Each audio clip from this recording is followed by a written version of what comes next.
ಹತಾಶ ಮನೋಭಾವನೆಯಿಂದ ಕಾಂಗ್ರೆಸ್ ಪಕ್ಷದ ಮುಖಂಡರು ಈ ರೀತಿ ನಡ್ಕೊಳ್ತಾ ಇದ್ದಾರೆ.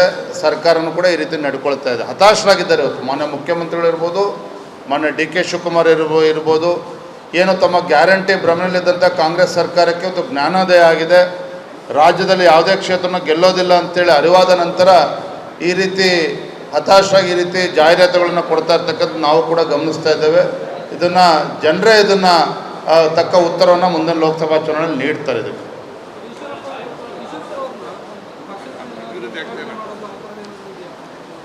ನೋಡೋಣ. ನಾವು ಲೋಕಸಭಾ ಚುನಾವಣಾ ಗಲಾಟೆಯಲ್ಲಿ ಇದ್ದೀವಿ. ಎಲ್ಲ ಕ್ಷೇತ್ರಗಳನ್ನು ಗೆಲ್ಲಬೇಕು ಅನ್ನೋ ಹುರುಪಿನ ನಮ್ಮೆಲ್ಲ ಕಾರ್ಯಕರ್ತರು ಕೂಡ ಕೆಲಸ ಮಾಡ್ತಾ ಇದ್ದೇವೆ. ಈ ವಿಚಾರವಾಗಿ ಈಗಾಗಲೇ ರಾಷ್ಟ್ರೀಯ ನಾಯಕರ ಗಮನದಲ್ಲಿ ಇದೆ. ಈಶ್ವರಪ್ಪರ ವಿಚಾರವಾಗಿ ಸೂಕ್ತ ಸಂದರ್ಭ ನಿರ್ಧಾರವನ್ನು ಕೈಗೊಳ್ಳುತ್ತಾರೆ. ಅದನ್ನು ಕೇಳೋಕ್ಕೂ ಮುಂಚೆ ನಾನೇ ಉತ್ತರ ನೀಡ್ತಾರೆ.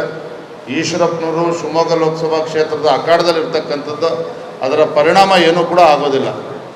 ಸನ್ಮಾನ್ಯ ಬಿ ವೈ ರಾಘವೇಂದ್ರ ಅವರು ಒಬ್ಬ ಜನಪ್ರಿಯ ಸಂಸದರೇನಿದ್ದಾರೆ, ಅವರ ಒಂದು ನರೇಂದ್ರ ಮೋದಿಜಿಯವರ ಜನಪ್ರಿಯತೆ ಮತ್ತು ರಾಘವೇಂದ್ರ ಅವರು ಮಾಡಿರ್ತಕ್ಕಂಥ ಅಭಿವೃದ್ಧಿ ಕೆಲಸ ಕಾರ್ಯಗಳು, ಇದರ ಪರಿಣಾಮವಾಗಿ 2 ಲಕ್ಷಕ್ಕೂ ಹೆಚ್ಚು ಅಂತರದಲ್ಲಿ ಸನ್ಮಾನ್ಯ ರಾಘವೇಂದ್ರ ಅವರು ಗೆದ್ದು ಬರ್ತಾರೆ.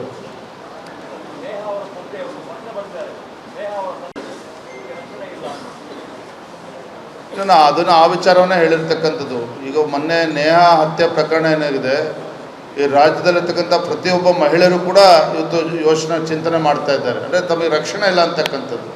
ಇವತ್ತು ಅಂಥ ಹಾಡೋಗಳಲ್ಲಿ ಈ ರೀತಿ ಕಗ್ಗೊಲೆ ನಡೀತದೆ ಅಂತ ಹೇಳಿದ್ರೆ ಪ್ರತಿಯೊಬ್ಬರು ಕೂಡ ಆಲೋಚನೆ ಮಾಡ್ತಕ್ಕಂಥದ್ದು. ಇದನ್ನು ಭಾರತೀಯ ಜನತಾ ಪಾರ್ಟಿನೂ ಕೂಡ ಇದನ್ನು ಗಂಭೀರವಾಗಿ ತೆಗೆದುಕೊಳ್ತದೆ. ಅತಿ ಶೀಘ್ರದಲ್ಲಿ ನಾವು ಹೋರಾಟವನ್ನು ಕೂಡ ಕೈಗೆತ್ತಿಕೊಳ್ಳೋರಿದ್ದೇವೆ. ಧನ್ಯವಾದಗಳಪ್ಪ. Thank you.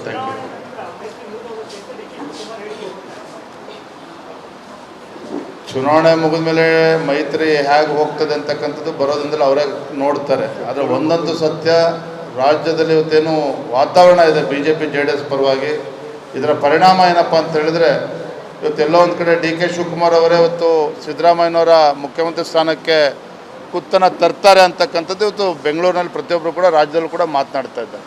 ಮತ್ತು ರಾಜ್ಯದಲ್ಲಿ ಇವತ್ತು ದಿನೇ ಇವತ್ತು ಕಾನೂನು ಸುವ್ಯವಸ್ಥೆ ಹದಗೆಡ್ತಾ ಇರ್ತಕ್ಕಂಥದ್ದು, ಮಂಡ್ಯ ಧಾರವಾಡದಲ್ಲಿ ಆಗಿರ್ತಕ್ಕಂಥ ನೇಹಾ ಹತ್ಯೆ ಪ್ರಕರಣ ಇರ್ಬೋದು, ಇವತ್ತು ಗದಗ್ನಲ್ಲಾಗಿರ್ತಕ್ಕಂಥ ಘಟನೆಗಳು, ಚನ್ನಗಿರಿನಲ್ಲಾಗಿರ್ತಕ್ಕಂಥ ಘಟನೆಗಳು, ಎಲ್ಲೋ ಒಂದು ಕಡೆ ರಾಜ್ಯ ಸರ್ಕಾರ, ಮಾನ್ಯ ಮುಖ್ಯಮಂತ್ರಿಗಳು, ಮಾನ್ಯ ಗೃಹ ಸಚಿವರು ಭಾಳ ಹಗುರವಾಗಿ ತೆಗೆದುಕೊಂಡಿದ್ದಾರೆ. ಏನೇ ಘಟನೆ ಆದರೂ ಕೂಡ ಭಾಳ ಅದನ್ನು ಹಗುರವಾಗಿ ತೆಗೆದುಕೊಂಡು, ಮೊನ್ನೆ ಧಾರವಾಡದಲ್ಲಾಗಿರ್ತಕ್ಕಂಥ ಘಟನೆನೂ ಕೂಡ ಆ ಕೊಲೆ ವೈಯಕ್ತಿಕ ಕಾರಣಕ್ಕಾಗಿರ್ತಕ್ಕಂಥದ್ದನ್ನು ಹೇಳಿಕೆಯನ್ನು ಕೊಡ್ತಾರೆ ಅಂತ ಹೇಳಿದ್ರೆ, ಎಲ್ಲೋ ಒಂದು ಕಡೆ ಅವರು ಅಲ್ಪಸಂಖ್ಯಾತ ತುಷ್ಟೀಕರಣ ರಾಜಕಾರಣ ಏನಿದೆ, ಬರೋಂಥ ದಿನಗಳಲ್ಲಿ ರಾಜ್ಯದ ಜನರಿಗೆ ಒಂದು ಅವರ ಒಂದು ರಕ್ಷಣೆಯ ವಿಚಾರದಲ್ಲಿ ಇವತ್ತು ಯಾವುದೇ ಒಬ್ಬ ಹೆಣ್ಣುಮಗಳು ಇವತ್ತು ಮನೆಗೆ ತಲುಪ್ತಾರೆ ಅಂತಕ್ಕಂಥ ಪ್ರಶ್ನೆ ಇವತ್ತು ಮನೆಯಲ್ಲಿ ಪ್ರಶ್ನೆ ಎತ್ತಾ ಇರ್ತಕ್ಕಂಥದ್ದು. ಅಂದರೆ ಸುರಕ್ಷತೆ ಬಗ್ಗೆ ದೊಡ್ಡ ಪ್ರಶ್ನೆ ಇವತ್ತು ರಾಜ್ಯದ ಜನರಲ್ಲಿ ಇವತ್ತು ಕಾಡ್ತಾ ಇರ್ತಕ್ಕಂಥದ್ದು. ಇದಾದರೂ ಸಹ ರಾಜ್ಯ ಸರ್ಕಾರಕ್ಕೆ ಬುದ್ಧಿ ಬರೋದಿಲ್ಲ ಅಂತಕ್ಕಂಥದ್ದು ಸ್ಪಷ್ಟವಾಗಿ ಗೋಚರ ಆಗ್ತದೆ. ಹಾಗಾಗಿ ಎಲ್ಲ ರಾಜ್ಯ ಸರ್ಕಾರದ ವೈಫಲ್ಯಗಳು, ಕಳೆದ 10 ತಿಂಗಳ ಒಂದು ಅಭಿವೃದ್ಧಿ ಶೂನ್ಯ ಸರ್ಕಾರ, ಇದು ನರೇಂದ್ರ ಮೋದಿಜಿಯವರ ಒಂದು ಅಭಿವೃದ್ಧಿ ಪರವಾಗಿರ್ತಕ್ಕಂಥ ಸರ್ಕಾರ, ಇವೆಲ್ಲವನ್ನೂ ಕೂಡ ರಾಜ್ಯದ ಜನತೆ ಮುಂದೆ ತೆಗೆದುಕೊಂಡು ಹೋಗಿ ಎಲ್ಲ 28 ಕ್ಷೇತ್ರಗಳು ಕೂಡ ನಾವು ಗೆಲ್ತಕ್ಕಂಥ ಯಶಸ್ವಿ ಆಗ್ತೇವೆ ಅಂತ ನನ್ನ ಸಂಪೂರ್ಣ ವಿಶ್ವಾಸ ಇದೆ.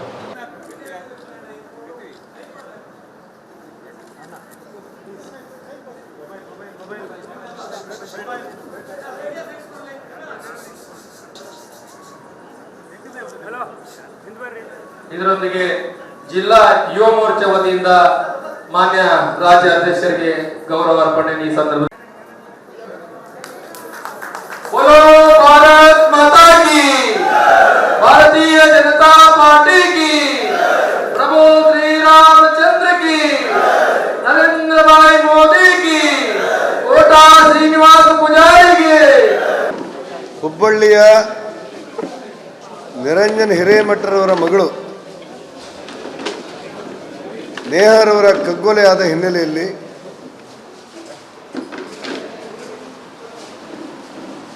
ಬೆಂಗಳೂರಿನಲ್ಲಿ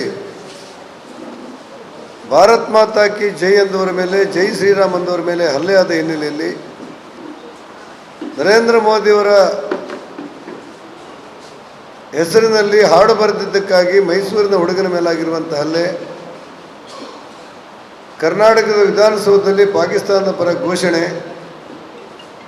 ಇವೆಲ್ಲವನ್ನು ನೋಡಿದ ನಂತರ ಸ್ಪಷ್ಟವಾಗಿ ಅನಿಸುವುದೇನೆಂದರೆ ಕರ್ನಾಟಕದ ಸಿದ್ದರಾಮಯ್ಯನವರ ಸರ್ಕಾರ ಭಯೋತ್ಪಾದಕರು ಮತ್ತು ರಾಷ್ಟ್ರ ವಿರೋಧಿಗಳ ಹಿಡಿತಕ್ಕೆ ಸಿಕ್ಕಿ ನಲುಗುತ್ತಾ ಇದೆ ಅಂತ ಅನಿಸುತ್ತೆ.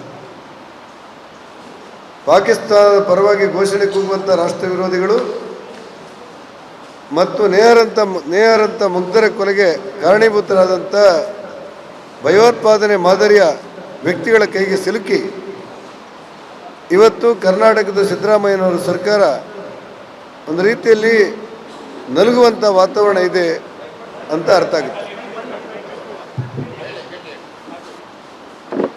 ಆ ಹಿನ್ನೆಲೆಯಲ್ಲಿ ನಾನು ಸರ್ಕಾರಕ್ಕೆ ಆಗ್ರಹಪಡಿಸ್ತಾ ಇದ್ದೇನೆ, ಇಷ್ಟೊಂದು ದಾರುಣವಾದ ಘಟನೆ ನಡೆಯುವಾಗ ಒಬ್ಬ ಅಮಾಯಕ ಹೆಣ್ಮಗಳು, ಅದರಲ್ಲೂ ಕೂಡ ನಿರಂಜನ್ ಹಿರೇಮಠರವರು ಕಾಂಗ್ರೆಸ್ಸಿನ ನಗರಸಭೆಯ ಸದಸ್ಯರು, ಅವರೇ ಮುಖ್ಯಮಂತ್ರಿಗಳಿಗೆ ಪತ್ರ ಬರೀತಾರೆ ನಮ್ಮ ಕುಟುಂಬ ಆತ್ಮಹತ್ಯೆ ಮಾಡಿಕೊಳ್ಳುತ್ತೆ ಅಂತೇಳಿ. ಅಂಥ ಸಂದರ್ಭದಲ್ಲೂ ಕೂಡ ಮುಖ್ಯಮಂತ್ರಿಗಳು, ಗೃಹ ಮಂತ್ರಿಗಳು ಇದೊಂದು ಸಾಮಾನ್ಯ ವಿಷಯ, ವೈಯಕ್ತಿಕ ಜಗಳ ಅಂತೇಳಿ ನಿರ್ಲಕ್ಷ್ಯ ಮಾಡ್ತಾರೆ ಅಂತೇಳಿ. ಆದರೆ ಕಾಂಗ್ರೆಸ್ಸಿನವರು ಸೇರಿದಂತೆ ಕರ್ನಾಟಕದ ಯಾವ ಹಿಂದೂಗಳಿಗೂ ರಕ್ಷಣೆ ಇಲ್ಲ ಅನ್ನುವಂಥ ಭಾವನೆ ಇಲ್ಲಿ ವ್ಯಾಪಕವಾಗಿದೆ. ಆ ಕಾರಣಕ್ಕೆ ಕರ್ನಾಟಕ ಸರ್ಕಾರ ಭಯೋತ್ಪಾದಕರು ಮತ್ತು ರಾಷ್ಟ್ರ ವಿರೋಧಿಗಳ ಹಿಡಿತಕ್ಕೆ ಸಿಕ್ಕಿ ನಲುಗುತ್ತಾ ಇದೆ ಅನ್ನುವಂಥ ಮಾತನ್ನು ಹೇಳುವುದು ಅನಿವಾರ್ಯ ಆಗಿದೆ. ದೇಶದಲ್ಲಿ ಭಾರತೀಯ ಜನತಾ ಪಕ್ಷ ಅಧಿಕಾರಕ್ಕೆ ಬರುವ ಮುಂಚೆ ಜನ ಶೌಚಕ್ಕೆ ಹೋಗುವಾಗ ಚೆಂಬು ತಗೊಂಡು ಹೋಗ್ತಾಯಿದ್ರು. ಇವತ್ತು ನಿನ್ನೆ ಚೆಂಬಿನ ವಿಚಾರದಲ್ಲಿ ಕಾಂಗ್ರೆಸ್ ಏನು ಜಾಹೀರಾತು ಕೊಡುತ್ತೆ, ನರೇಂದ್ರ ಮೋದಿಯವರು ಪ್ರಧಾನಮಂತ್ರಿ ಆದ ನಂತರ ಭಾರತದ 12 ಕೋಟಿ ಕುಟುಂಬಗಳಿಗೆ ಸ್ವಚ್ಛ ಭಾರತ್ ಯೋಜನೆಯಡಿ ಶೌಚಾಲಯ ಕಟ್ಟಿಸಿದ್ದ ಹಿನ್ನೆಲೆಯಲ್ಲಿ ಚೆಂಬು ತನ್ನ ಪ್ರಾಧಾನ್ಯತೆಯನ್ನು ಕಳೆದುಕೊಂಡಿದೆ. ಹಾಗಾಗಿ ಇವತ್ತು ನೆರಳನ್ನಿಟ್ಟುಕೊಂಡು ಅವರು ಜಾಹೀರಾತು ಕೊಟ್ಟಿದ್ದಾರೆ. ನನಗನ್ನಿಸುತ್ತೆ ನರೇಂದ್ರ ಮೋದಿಯ ನೆರಳಿಗೂ ಕೂಡ ಈ ಸರ್ಕಾರ ಹೆದರ್ತಾ ಇದೆ ಅನ್ನೋದರ ಸಂಕೇತವಾಗಿ ಇವತ್ತಿನ ಜಾಹೀರಾತು ಇದೆ ಅಂತ ಅನಿಸುತ್ತೆ. ಈ ಜಾಹೀರಾತನ್ನು ನಿರ್ಲಕ್ಷ್ಯ ಮಾಡ್ತೇವೆ. ನಾಡಿದ್ದಿನ ಲೋಕಸಭಾ ಚುನಾವಣೆಯಲ್ಲಿ ಭಾರತೀಯ ಜನತಾ ಪಕ್ಷದ ಪರವಾಗಿ, ನರೇಂದ್ರ ಮೋದಿಯವರ ಪರವಾಗಿ ಭಾರತೀಯರು ಕೊಡುವಂಥ ತೀರ್ಪೇ ಈ ಕೆಟ್ಟ ಜಾಹೀರಾತುಗಳಿಗೆ ಉತ್ತರ ಅಂತ ನಾನು ಅಂದ್ಕೊಂಡಿದ್ದೇನೆ. ಕೋಟಾ ಶ್ರೀನಿವಾಸ ಪೂಜಾರಿ ಅವರು ಅಭ್ಯರ್ಥಿ ಆದ ನಂತರ ಕಳೆದ 15 ದಿನಗಳಿಂದ ಇಡೀ ಜಿಲ್ಲೆಯಲ್ಲಿ ಆಗ್ತಾ ಇರುವಂತಹ ಬದಲಾವಣೆಗಳನ್ನು ಕೂಡ ನಾವು ಗಮನಿಸ್ತಾ ಇದ್ದೇವೆ. ಮುಂದಿನ 5 ದಿನಗಳ ಅವಧಿಯಲ್ಲಿ ಇಡೀ ಚುನಾವಣೆಯನ್ನ ಸಮರ್ಥವಾಗಿ ಎದುರಿಸ್ತಾ ಒಂದು ವಿಜಯದ ಬಾಗಿಲಿಗೆ ತೆಗೆದುಕೊಂಡು ಹೋಗಬೇಕಾದಂತ ನೇತೃತ್ವವನ್ನು ಇಡೀ ಜಿಲ್ಲೆಯ ಯುವ ಮೋರ್ಚಾದ ತಂಡ ಇವತ್ತು ಮಾಡಬೇಕಾಗಿದೆ. ಕಳೆದ 10 ವರ್ಷಗಳಲ್ಲಿ ನರೇಂದ್ರ ಮೋದಿ ಅವರ ಆಡಳಿತ, ಇಂದಿನ ಕಾಂಗ್ರೆಸ್ ಸರ್ಕಾರದ ಕಾಲದಲ್ಲಿ ಏನಾಗಿತ್ತು, ನರೇಂದ್ರ ಮೋದಿ ಅವರ ಕಾಲದಲ್ಲಿ ಏನಾಗಿದೆ, ಈ ಎಲ್ಲ ವಿವರಣೆಗಳಿಗೆ ನಾನು ಹೋಗೋದಿಲ್ಲ. ಆದರೆ ಯುವ ಮೋರ್ಚಾದ ಕಾರ್ಯಕರ್ತರು ನಾವು ರಾಜ್ಯದಲ್ಲಿ ನಡೀತಾ ಇರುವಂತಹ ಬೆಳವಣಿಗೆಗಳನ್ನ ಅತ್ಯಂತ ಸೂಕ್ಷ್ಮವಾಗಿ ಗಮನಿಸ್ತಾ ಇದ್ದೀರಿ ಅಂತ ನಾನು ಅನ್ಕೊಳ್ತೇನೆ. ಕಳೆದ 11 ತಿಂಗಳ ಅವಧಿಯಲ್ಲಿ ಸಿದ್ದರಾಮಯ್ಯ ಸರ್ಕಾರ ರಾಜ್ಯದಲ್ಲಿ ಆಡಳಿತಕ್ಕೆ ಬಂದ ನಂತರ ಯಾವ ರೀತಿಯಾದಂತಹ ಒಂದು ವಾತಾವರಣ ಇಡೀ ರಾಜ್ಯದಲ್ಲಿ ನಿರ್ಮಾಣ ಆಗಿದೆ. ಈ ಚುನಾವಣೆ, ನಾನು ಇಲ್ಲಿರುವಂತಹ ಯುವ ಮೋರ್ಚಾದ ತಂಡಕ್ಕೆ ವಿನಂತಿ ಮಾಡ್ತೇನೆ, ಈ ಚುನಾವಣೆ ಯಾರೋ ಒಬ್ಬ ಗೆಲುವಿನಕ್ಕೋಸ್ಕರ ನಡೀತಾ ಇರುವಂತಹ ಚುನಾವಣೆ ಅಲ್ಲ. ಇದು ನಮ್ಮೆಲ್ಲರ ಬದುಕಿನ ಚುನಾವಣೆ. ಇದು ಇವತ್ತು ಕಳೆದ 11 ತಿಂಗಳಿನಲ್ಲಿ ರಾಜ್ಯದಲ್ಲಿ ನಡೀತಾ ಇರುವಂತಹ ವಾತಾವರಣವನ್ನು ನೋಡಿದಾಗ ಯಾರನ್ನ ಗೆಲ್ಲಿಸಬೇಕು, ಯಾರನ್ನ ಸೋಲಿಸಬೇಕು ಅನ್ನೋದಕ್ಕಿಂತ ಹೆಚ್ಚಾಗಿ ನಮ್ಮ ಬದುಕಿಗೋಸ್ಕರ ಈ ಚುನಾವಣೆ ಇವತ್ತು ಮಾಡಲೇಬೇಕಾಗಿದೆ. ಕಳೆದ 11 ತಿಂಗಳಿನಲ್ಲಿ ರಾಜ್ಯದಲ್ಲಿ ನಡೆದಂತಹ ಘಟನೆಗಳು ಪ್ರತ್ಯಕ್ಷವಾಗಿ, ಪರೋಕ್ಷವಾಗಿ ಕಾಂಗ್ರೆಸ್ ಅದಕ್ಕೆ ಬೆಂಬಲ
ಸೋಲುತ್ತೆ ಅನ್ನುವಂತ ಭ್ರಮೆನಲ್ಲಿ ಇದ್ದಾರೆ.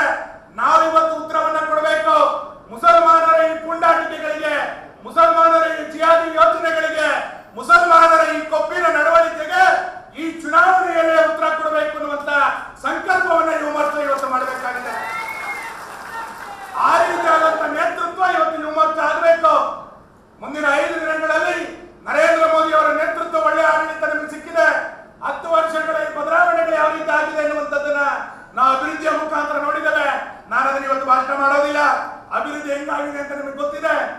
ಆದ್ರೆ ನಾಳೆ ನಮ್ಮ ಮನೆಯಿಂದ ಹೊರಗೆ ಹೋದಂತ ಯುವಕ ನೆಮ್ಮದಿಯಿಂದ ವಾಪಸ್ ಮನೆಗೆ ಬರಬೇಕು ಅಂತಂದ್ರೆ, ನಾವು ಮನೆಯಿಂದ ಕಳಿಸಿದಂತ ಯುವತಿ ನೆಮ್ಮದಿಯಿಂದ ಕಾಲೇಜಿನಿಂದ ವಾಪಸ್ ಮನೆಗೆ ಬರಬೇಕು ಅಂತಾದ್ರೆ, ನಮ್ಮ ಗುರು ಹಿರಿಯರು ನೆಮ್ಮದಿಯಿಂದ ಮನೆಗೆ ವಾಪಸ್ ಬರಬೇಕು ಅಂತಾದ್ರೆ ಇಂಥ ಆಡಳಿತ ಇದ್ರೆ ಆಗುತ್ತಾ?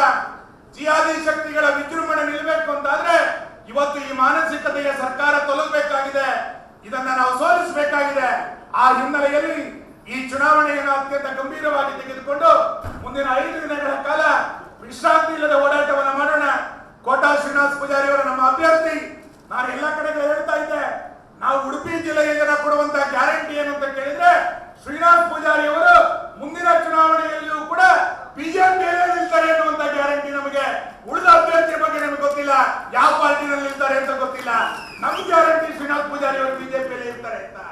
ಆ ಹಿನ್ನೆಲೆಯಲ್ಲಿ ಒಂದು ಬದ್ಧತೆ ಇರುವಂತ ಕಾರ್ಯಕರ್ತ, ಸಾಮಾನ್ಯ ಕುಟುಂಬದಿಂದ ಬಂದಂತ ಒಬ್ಬ ಕಾರ್ಯಕರ್ತನನ್ನ ಚುನಾವಣೆಗೆ ಬಿಜೆಪಿ ನಿಲ್ಲಿಸಿದೆ. ನಾವೆಲ್ಲರೂ ಕೂಡ ಒಟ್ಟಾಗಿ ಒಂದಾಗಿ ಈ ಚುನಾವಣೆಯನ್ನ ಮುಂದಿನ 5 ದಿನಗಳಲ್ಲಿ ಎದುರಿಸೋಣ. ನಮ್ಮ ಬೂತ್ಗಳನ್ನ ಗೆಲ್ಲೋದ್ರ ಮುಖಾಂತರ ನಮ್ಮ ಅಭ್ಯರ್ಥಿಯನ್ನ ಹೆಚ್ಚಿನ ಮತಗಳ ಅಂತರದ ಮುಖಾಂತರ ಗೆಲ್ಲಿಸಬೇಕು ಅನ್ನುವಂತ ವಿನಂತಿಯನ್ನು ಮಾಡ್ತೇನೆ. ನಮಸ್ಕಾರ.